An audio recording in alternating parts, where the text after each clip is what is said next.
একটা ভুয়ো কাগজ তৈরি করে সেন্ট্রাল গভর্নমেন্টের কাছে পাঠিয়ে একটা পুরস্কার নেওয়া হলো। সেই পুরস্কারটাই তো একটা অবৈধ জিনিস ছিল, একটা নোংরা জিনিস ছিল, আমি প্রমাণ করে দিতে পারি।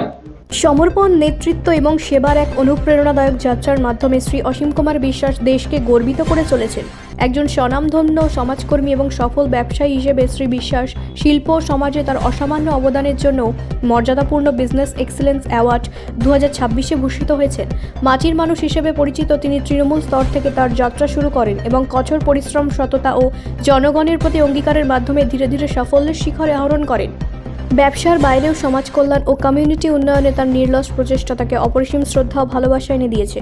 শ্রী অসীম কুমার বিশ্বাস আজ অধ্যাবসায়, সততা এবং জনমুখী নেতৃত্বের প্রতীক হিসেবে দাঁড়িয়ে আছেন, যা তরুণ প্রজন্মের জন্য এক অনুপ্রেরণা।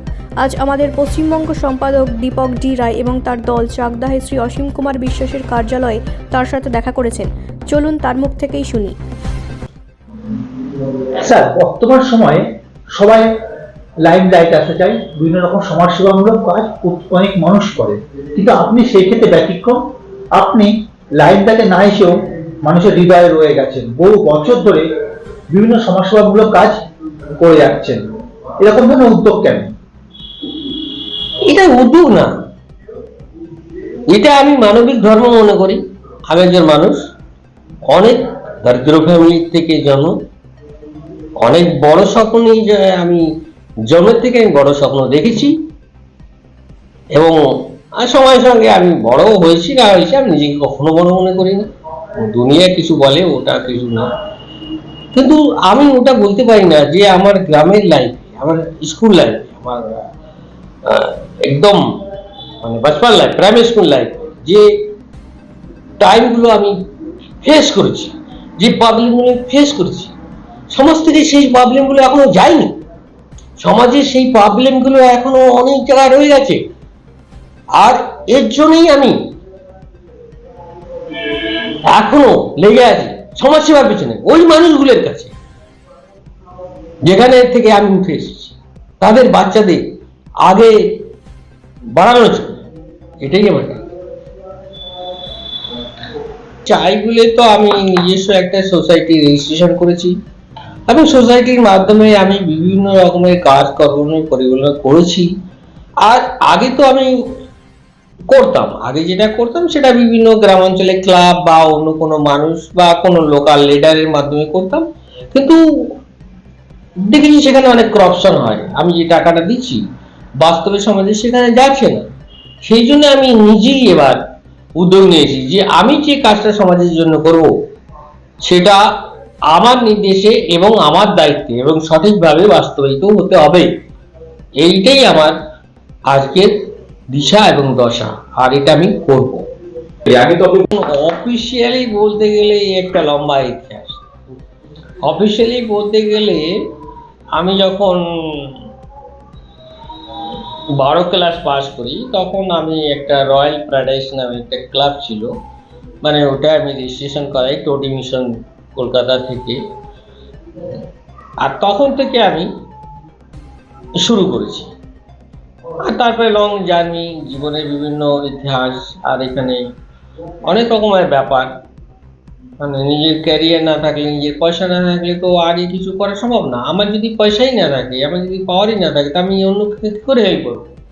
তো প্রথমে আমি দেখেছি যে না, আমাকে আগে নিজে এস্টাবলিশ হতে হবে, তারপরে আমি সমাজের সেবায় নিযুক্ত হতে পারবো। কারণ আমি যদি নিজেই এস্টাবলিশ না হতে পারি তাহলে আমি সমাজের সেবা করবো কি করে?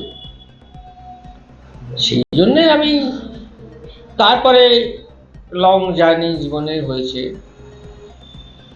যাকে আজকে অনেকে বড় ইন্ডাস্ট্রি বলে, আমি নিজেকে অত বড় মনে করি না। আমি সেই জায়গায় আছি যেখানে আমি জন্মেছি। স্যার, এইভাবে মানুষের সেবা করা নিজের জীবন থেকে অনুপ্রাণিত হওয়া? না, এটা তো আমার একটা আদর্শ। মানে যখন আমি কলেজ লাইফ এটা শুরু করেছি, এটাকে মনে করতে হবে যে এটা আমার মানে একটা সোচ বাই বার্থ চিন্তা ভাবনা, জন্মগত সূত্রেই এটা আমার চিন্তা ভাবনা।